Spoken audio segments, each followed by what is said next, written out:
Previously on Project 86, the Hachiroku finally goes on the dyno and quantifies all the modifications we've done so far. The Blue Moon performance built for a GE16 valve engine, now equipped with the new Haltech Elite ECU, received the proper fine-tuning required by none other than the legend himself, Turbo Joe. Pushing out a respectable 128 wheel horsepower and 109 foot-pounds of torque, the tiny 1.6 liter from Japan now runs smooth and pulls all the way to its 7,500 RPM redline. But not all is clear and well in the land of 86, for our protagonist finds himself with new challenges, coming up next on Project 86.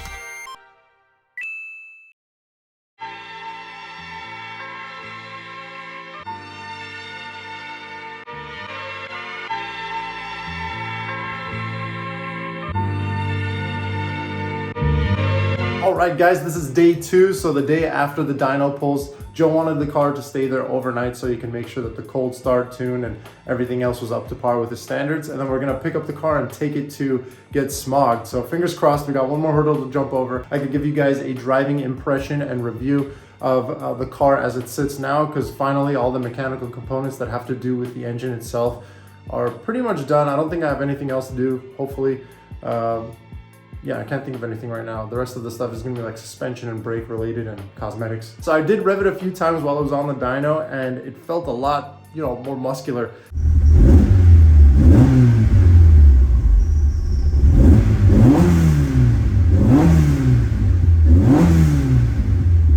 And I'm hoping that translates to a better driving feel. I know it will on the streets. So let's show you guys. Joe's gonna talk a bit about all the work he's done. There's been a lot of stuff that he's had to fix and change. So he's gonna talk about that right now, and I'll show you guys everything after. Okay, so quick overview.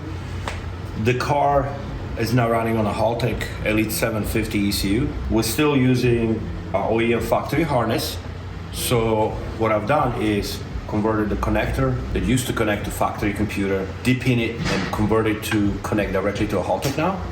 So there is no new harness, it's still original harness. There was one addition done, that's additional harness that is ran all the way to the ECU. That's for our new crank position sensor and a crank trigger wheel pickup. So we have a much sufficient and cleaner signal for the ECU to determine TDC and RPM pickup and all of that. In addition, what was wired to the ECU is 2 relays. So we have 2 fans.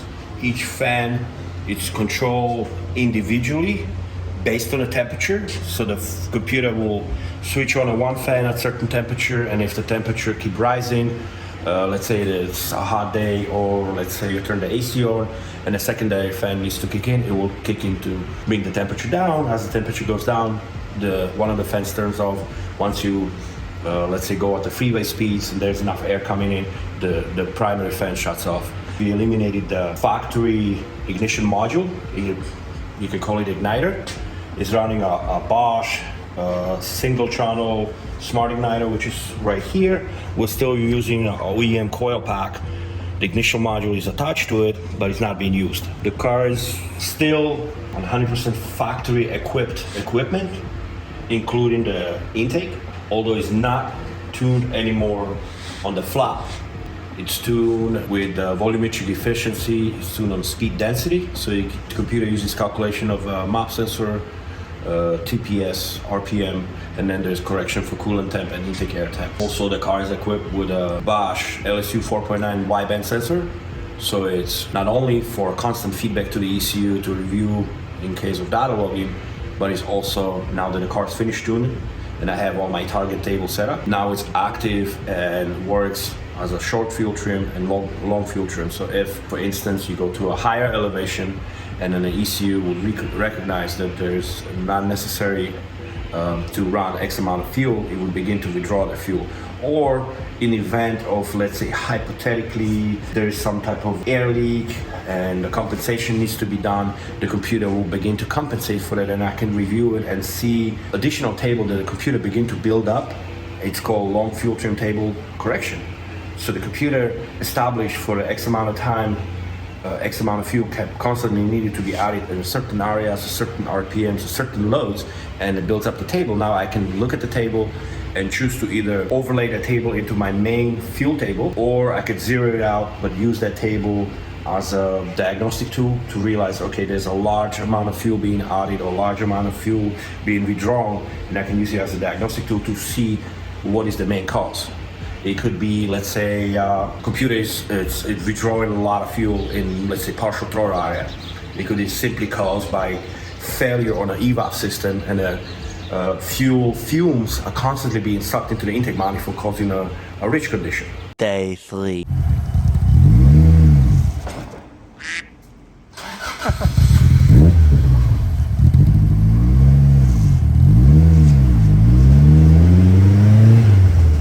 So the car failed Smog multiple times. Determined to get the car road legal, I took the 8.6 back to Turbo Joe a few days later. He hooked up his laptop to the Haltech ECU and I drove around town for a bit while he worked his tuning magic. With this new tune in hand, I felt pretty confident, but this is an 8.6 and we know that an 8.6 never wastes a sunny day without putting in a few rain clouds of its own.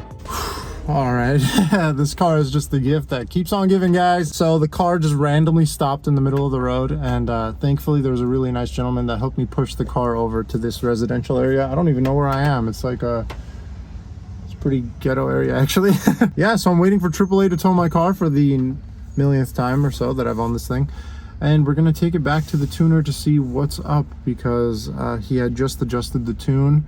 I'm not saying it's his fault, it's just it happened to happen, and this is the first time it's ever happened where the car just shut off in neutral. I was on a red light. There was a ton of traffic, a lot of people started honking at me, so hopefully we can get this sorted really soon and the car can get driving again.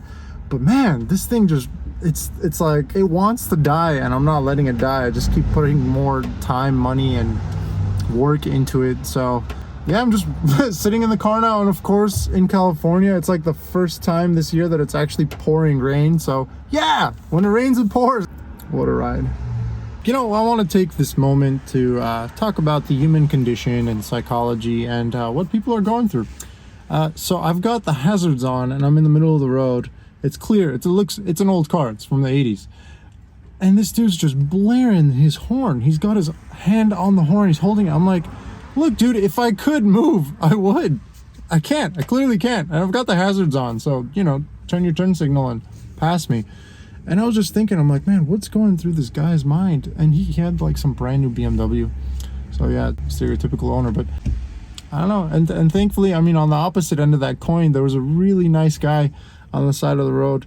And he's like, you want me to push? And he helped me push. He's like, get inside. We turned the wheel.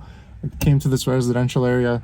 And this guy's like literally an angel. He happened to be there right at the perfect time, and he's like, look, I got my work van right there, I'll move it, you park, otherwise I was gonna be stuck in the middle of the road here. And yeah, he let me park here. We couldn't start the car, but he bid me a good luck, and then he went on his way. So, you know, two opposite types of reactions from two human beings in the same location. Just wanted to share that story. I guess you can decide how you want to be with other people and make an impact on them. It doesn't hurt to be positive or even just kind or neutral. You know, you don't have to be a negative force in somebody's life. And yeah, I'm just philosophizing and thinking as I sit here. And that guy's peeing. That guy's actually peeing. You guys can't see it. Maybe it's better you guys can't see it. Hey yo, what the Anyway, yeah, we're waiting for the tow truck, and I thought I'd share my experience with you guys. I don't know what to do, guys. I'm gonna be here for like 2-3 hours. This random person came up to my window and like looked inside. It's kind of foggy. See, it's kind of fogged up. He literally walked up to the car and was looking straight at me. I don't think he realized that there was somebody in the car. That's when you know you're not in like the safest type of neighborhood, when I literally just pulled over here less than a half hour ago and somebody's already taken a look inside the car. So yeah, hopefully this video that you guys are watching right now ends with the car passing Smog, getting the proper tune, and being on our merry way to Project Car Haven. Not heaven, Haven. Yes. One letter difference, but big difference. Very big difference. Thankfully for our protagonist, the 8.6's issue was a grounding wire from the battery. Turbo Joe was able to diagnose and fix the issue in no time at all, and the car was back on the road and purring like a kitten. With this new tune, the car did pass Smog with flying colors. The Smog rep actually told me, he's like, I don't know what you guys did to this thing, but it runs cleaner than most new vehicles on the road today. 4 to 6 weeks later. So it's been a few weeks since you guys have seen the car, and car's developed a crack along the windshield. Of course, because we've gotten some colder weather than usual here in California, and I guess the differential with the sun hitting it cracked it, which is always nice. Just one more thing that I need to do when I get the car painted. I guess I'll have to replace the windshield as well now, which is very unfortunate. It's just like one more thing. This car doesn't want to give me a break. Look at that. Goes all across. So this is the charcoal canister from my car. I took it out, cleaned it up real nice, and pressure tested it. These are little valves that go from the tank and out, purging through that exhaust gas recirculation vacuum line thingamajig right there. Super complicated, tons of vacuum lines back there. It's a nightmare. I remember when I was installing the engine, that was a total pain to get right. But I've tested this, it works well. I was suspecting that this may have been the issue for building up pressure in the tank, and since this thing has like a little metal ball in there that moves up and down, it's working properly. I can feel the air coming out of the purge valve. And since this is okay, I'm really at a loss for knowing what's causing pressure to build up in the tank. There's a line there that goes back to the tank. I've pressurized that, and it gets released through the cap over there, which means that line is unobstructed and it's working fine, so kind of to visualize for you guys, because I know what I'm talking about, but or actually I don't know what I'm talking about, but to kind of visualize for you guys, when you're filling gas through here, the air that's in the tank needs to get displaced somehow. And what happens is that there's a line that goes through the bottom of the car and through to this guy, where the air gets filtered, because it does pollute the air. It gets filtered through the charcoal. It's an activated charcoal thing in here. And then that air will go and recirculate through that vacuum system or whatever, and it gets burned through the exhaust gas recirculation vacuum line thingamajig that I was mentioning earlier. Now, when all of that system is working properly, the air that's in the tank will get displaced properly with the fuel that's coming in, and you don't have any issues. But there's something in this entire setup that has an issue where the gas is going in, the air isn't properly being displaced, so pressure builds up in the tank and fuel starts shooting out of there like projectile style, and it's really bad. It's also dangerous. It's happened many times at this point, and I've tried to fix, but this is the first time I've had this guy out to actually get it working. So hopefully when I reinstall this, everything goes well. Unfortunately, that car has also developed that issue. It's these things that always add up. And yeah, I'm gonna reinstall this right now and see if that fixes the fuel filling issues. I'll have to go to the gas station again, and hopefully it doesn't cause a scene there. It caused the scene. But enough of that for now. Let's take it for a spin.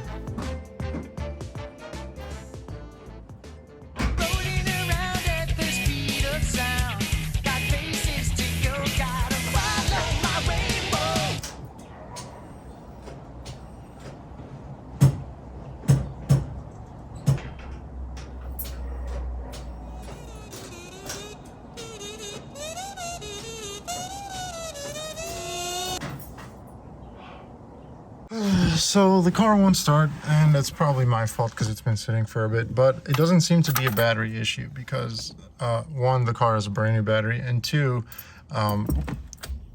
it's doing the same thing it was doing before, which is it's not cranking the starter. The starter's not even, going through its motions. Also, you can see the massive crack much better from here inside the car. Yuck. Why? Okay guys, I was able to sort the starting issue. It was the starter. I had to hit it a few times with the hammer. She lives! She lives! I'll get that sorted when I get the headers out of the car. I'll probably remove the starter itself and either rebuild it or replace it. So that'll be a problem to solve for another day. Now we're gonna go for a nice drive. I was able to fill a few gallons of gas in the tank. It clicks out like every quarter gallon or so.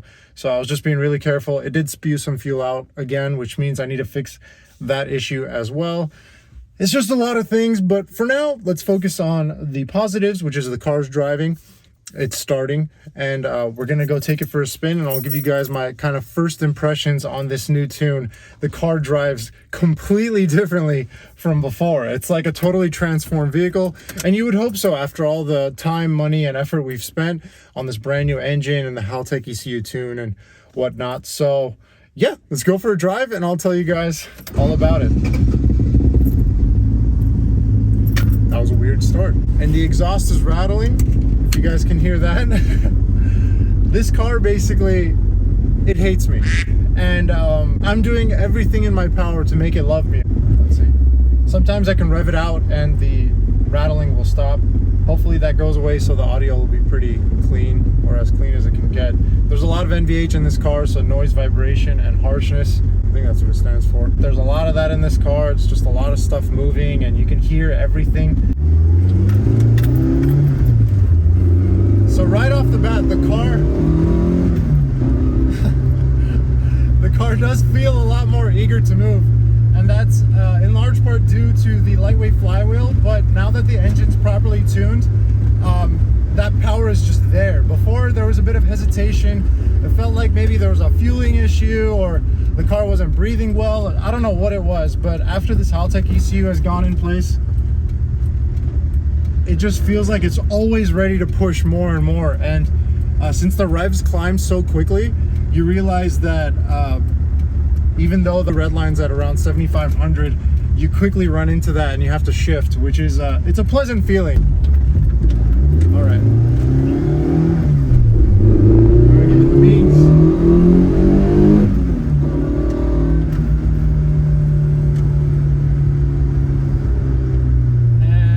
Stop. I'll try to find an open road. I don't know why there's so much traffic. That clock is wrong, it's not right, but this is during work hours. You'd think people would be working. Not everybody is, you know, like me. The clutch does take a bit to get used to. It's very easy to stall this guy out, but we'll leave that for another day. I'm not going to review the driving dynamics of this car because it's not really going to be too fair, because we still have a lot of things to change regarding the suspension, brakes, and all that. I'm just going to be going over the changes that I feel with the new engine and the tune that we have. So even in third gear, if I stomp it, the car pulls. Like now it feels like there's torque whenever I put my foot down, which is great. Before, like I said, there was a lot of hesitation. The car just wasn't set up properly. And now it just feels like it's content. It's happy with the engine that we have in the car, the transmission setup with all the new final drive.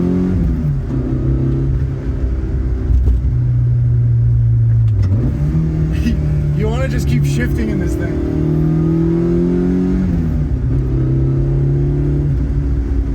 And it pulls. It feels so willing to get wrung out. We can finally drive the car properly. Before, it was hesitating all over the place. It felt like there was misfires, but now it's just smooth sailing all throughout the 7,500 RPM red line.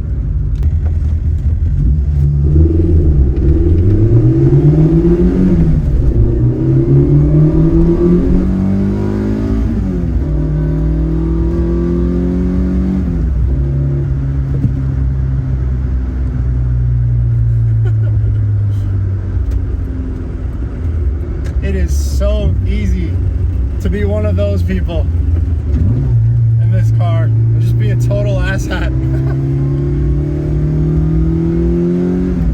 It's just so willing to move. Whereas before it felt sluggish, now it's like on its toes at all times, like a, you know, well-seasoned fighter just ready to jump into the ring. It's almost like we've done an engine swap. Even after we put the new engine in the car, I was like, whoa, this thing feels totally different. And it did. But now with the proper tune, it's like, wow, we were missing this the entire time. And it sucks that there's so much traffic today, but I'm hoping at least the noise translates to the video, because it is just so much more fun to drive now. Look, we're in third, I'll go to fourth. If I put my foot down, it just pulls. It pulls in every gear.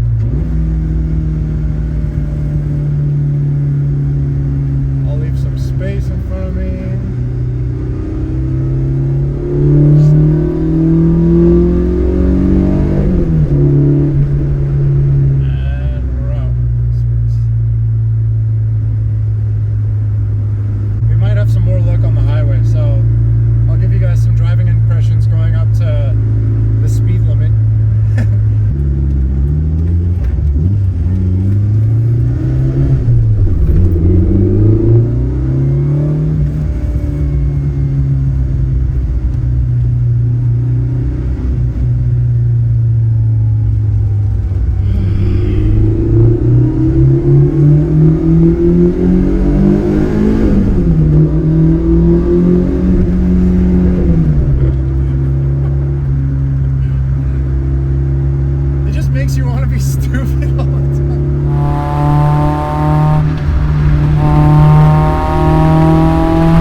Why it was such a big deal to get it tuned, because maybe I was naive. This is my first like built project car where we've built it pretty much from the ground up at this point. I figured that we could put the new engine in the car and it was close enough to stock that the factory ECU could kind of handle it, but it's an old car, you know, it needs some modern tech, and the work that Joe's done to get this thing dialed in, it just feels on point. It's like, now I'm confident that the engine is ready for all the track duty that we have planned for it. There are a few little quirks here and there that I need to fix still, but like fuel filling and stuff like that, because it doesn't want to take the money that I'm pouring into it. But once those are sorted out,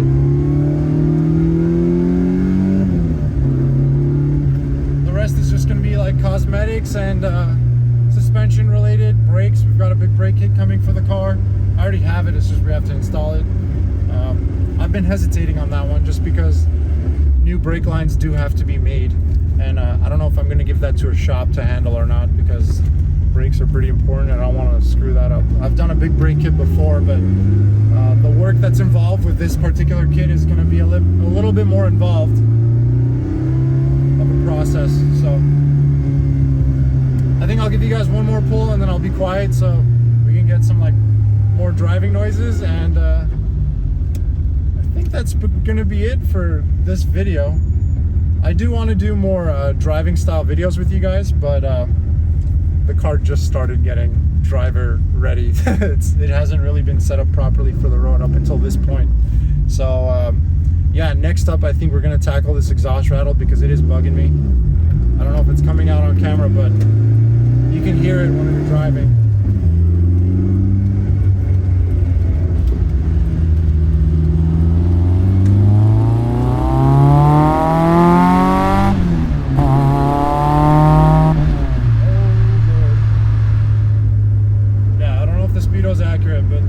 God, it's not fast even. Like I don't know how to explain how this car feels. You're not going to be like winning any drag races, but the feel of just holding on to that engine and like for dear life, that's what it feels like, because it's just so loud and everything's moving and it feels like the car's alive.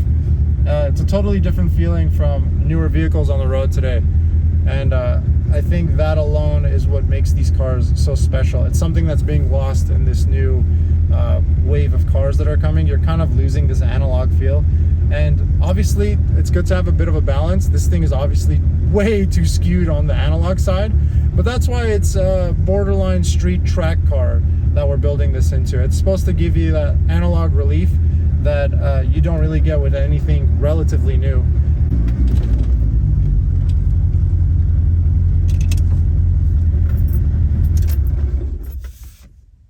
Wow.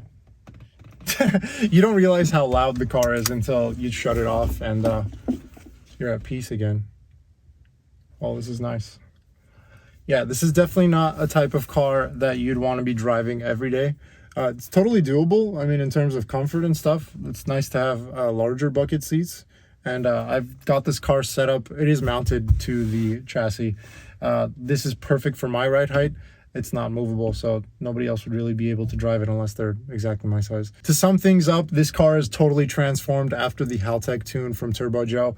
This thing is a completely different beast. It's not going to be winning any drag races, never. That's not what it's built for. But the driver satisfaction you get from wringing out the engine and shifting through the gears, it's like a bolt action rifle. Super fun, and I'm so glad that we've gotten to this point and that we've experienced this, because beforehand I'm not going to say disappointed, but the changes after the new engine, so after we put the new engine in the car, I was like, whoa, this is totally transformed, but it still felt like it was hesitating and sluggish here and there.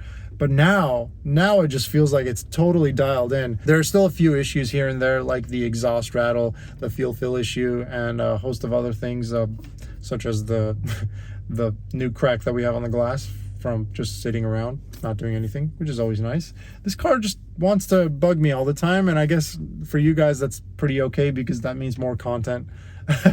So yeah, thank you guys for watching. Leave a like if you like the video, and stick around because we have a lot more work to do on this car, and it feels like it's never going to end, but we are making progress throughout the past 4 or so years that I've owned this thing. It's slowly coming together, and it's nice to see that we can actually drive it now, and it feels right. Before it felt like I was breaking something. Now it still feels like I'm breaking something, but the car seems more eager to be along for the ride. All right, that's gonna be it for me. Thank you guys for watching. Peace out and take care.